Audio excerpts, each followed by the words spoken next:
Assalamualaikum warahmatullahi wabarakatuh. Selamat pagi, selamat siang, selamat sore, selamat malam. Saya Akbar Syahputra Kaloko dengan NIM 1181900055 dari kelas Meteorologi Penelitian RA. Di sini saya akan mempresentasikan proposal penelitian yang akan saya lakukan dengan judul implementasi Lean Six Sigma dalam melakukan minimasi pemborosan pada gudang timbun inti sawit di PT Manjaya Perdana. Sesuai dengan judul yang telah saya jelaskan sebelumnya, bahwasanya topik yang akan saya angkat dalam penelitian ini yaitu terkait dengan waste atau pemborosan, dan lokasi penelitian yang akan saya lakukan yaitu PT Manjaya Perdana, yang mana perusahaan ini merupakan salah satu perusahaan yang bergerak di bidang pengolahan inti sawit, yang mana produk turunannya yaitu berupa CPKO dan PKE. PT Manjaya Perdana ini merupakan salah satu perusahaan agroindustri yang terletak di Bandar Lampung. Pada PT Manjaya Perdana, penulis atau saya akan ditempatkan di Departemen Produksi Minyak Inti Sawit, khususnya di gudang timbun inti sawit. Ada perumusan masalah yang akan dibahas pada penelitian ini yaitu terkait dengan waste atau pemborosan pada gudang timbun inti sawit, yang mana pada proses penumpukan inti sawit terdapat pemborosan di dalamnya. Itu yang mana inti sawit yang telah selesai dibongkar dari truk akan ditumpuk di conveyor dengan menggunakan bulldozer. Nah, pada saat proses penumpukan ini banyak inti sawit yang tercecer, dan ada juga inti sawit yang tidak tergapai oleh bulldozer dikarenakan permukaan lantai yang tidak rata. Sehingga inti sawit yang tercecer tersebut ataupun yang tertinggal tersebut lama-kelamaan akan membadat dikarenakan inti sawit tersebut akan selalu dilindas oleh truk-truk yang akan melakukan proses bongkar muat dan akan dilindas oleh bulldozer yang melakukan proses penumpukan. Tujuan dan manfaat dari penelitian ini yaitu yang pertama untuk meminimasi terjadinya pemborosan pada proses produksi minyak yang terjadi pada PT Manjaya Perdana, kemudian meningkatkan produktivitas dari hasil produksi, kemudian mengurangi kos yang disebabkan oleh adanya pemborosan pada gudang timbun inti sawit. Kemudian batasan dari penelitian yang akan saya lakukan yaitu analisis pemborosan hanya akan dilakukan di Departemen Produksi Minyak pada PT Manjaya Perdana. Kemudian penelitian ini hanya akan membahas masalah terkait pemborosan pada gudang timbun inti sawit saja. Kemudian penelitian ini tidak membahas tentang pemborosan pada proses produksi atau proses pengolahan dari inti sawit tersebut. Adapun alur proses atau kerangka berpikir dalam penelitian ini yaitu diawali dengan tahap mulai, kemudian dilakukan identifikasi masalah.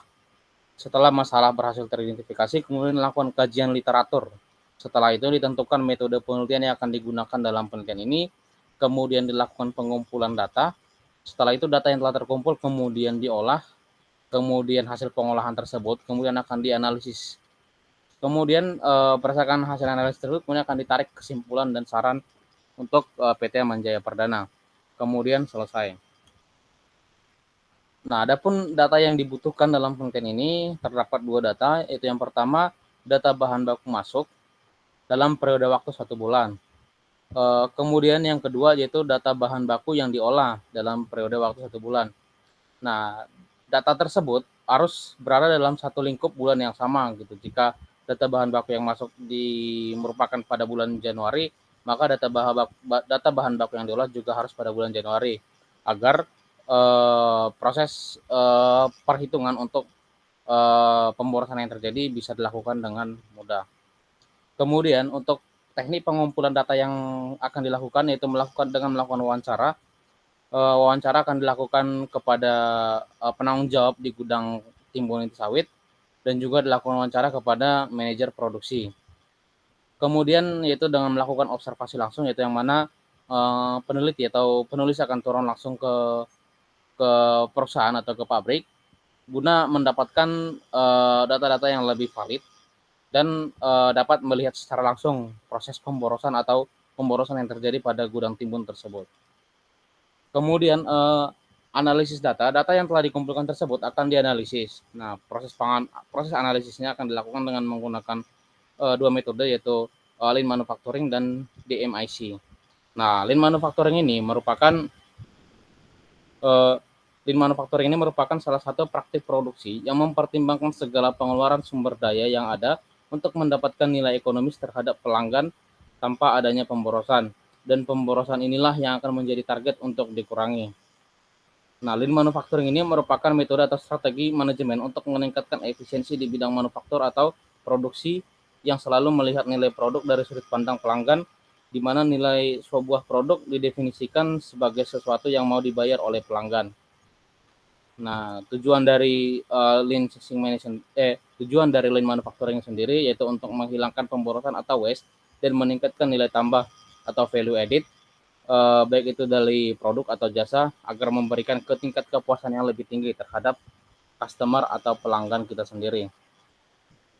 Nah, kemudian yaitu untuk metode yang kedua, DMIC, yang merupakan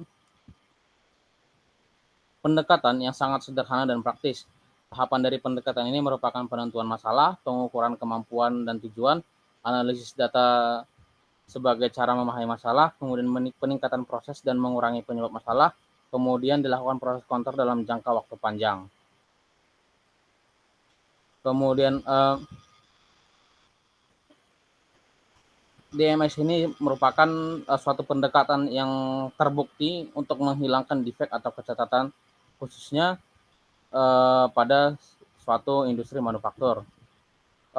Dan DMS ini merupakan salah satu metode yang dikenal dalam lingkup Lean Six Sigma, yang mana untuk meningkatkan efisiensi demi mencapai keunggulan operasional. Nah, DMS ini sendiri terdiri dari proses define, yang mana define ini merupakan tahapan pertama yang berfokus pada identifikasi masalah, penentuan tujuan proses, dan identifikasi kebutuhan pelanggan secara internal maupun eksternal. Kemudian setelah itu dilakukan proses measure, yang mana proses measure ini secara objektif menetapkan dasar-dasar perbaikannya. Nah, measure ini merupakan langkah-langkah pengumpulan data yang tujuannya adalah untuk menentukan standar kinerjanya. Nah, untuk measure sendiri biasanya akan digunakan beberapa tools di dalamnya seperti Gantt chart, Graph Pareto, diagram alur proses, dan lain-lain. Nah, setelah itu dilakukan proses analisis. Nah, proses analisis di sini dilakukan untuk mengidentifikasi data yang telah berhasil didapatkan sebelumnya. Nah, setelah diidentifikasi, kemudian dilakukan proses improve. Nah, proses improve ini berfokus pada pemahaman penuh pada penyebab utama yang telah diidentifikasi pada fase analisis tadi. Nah, pada proses improve ini terdapat beberapa tools Six Sigma yang bisa digunakan dalam proses pemahamannya, yaitu mulai dari analisis regresi, tes hipotesis, kemudian design of experiment atau DOE, kemudian dapat juga dilakukan analisis varian atau ANOVA di dalamnya. Nah, setelah itu kemudian akan dilakukan tahap terakhir yaitu proses kontrol. Nah, tahap kontrol ini tujuannya adalah untuk mempertahankan keuntungan, memantau perbaikan, untuk memastikan kesuksesan yang berkelanjutan, kemudian membuat rencana pengendalian dan mengupdate dokumen pembaruan, proses bisnis, dan catatan pelatihan yang diperlukan. Nah, faktor penentu keberhasilan dari fase kontrol ini adalah jika diperlukan fase kontrol, perusahaan harus mempunyai divisi internal atau audit yang kuat untuk memastikan kesesuaian untuk jangka waktu yang panjang. Nah, setelah dilakukan analisis data menggunakan kedua metode tersebut, nah kemudian untuk implementasinya sendiri, di sini peneliti atau penulis akan melakukan uji hasil penelitiannya atau penerapannya di PT Manjaya Perdata sendiri, yang mana dalam proses penerapan ini akan dilakukan terlebih dahulu perizinan terhadap pihak perusahaan tersebut.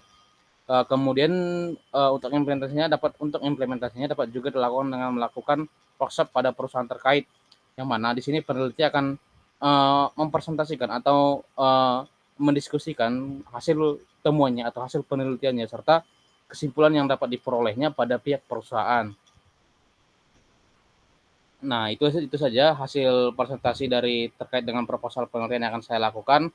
Sekian, jika ada kesalahan kata saya mohon maaf. Terima kasih. Wassalamualaikum warahmatullahi wabarakatuh.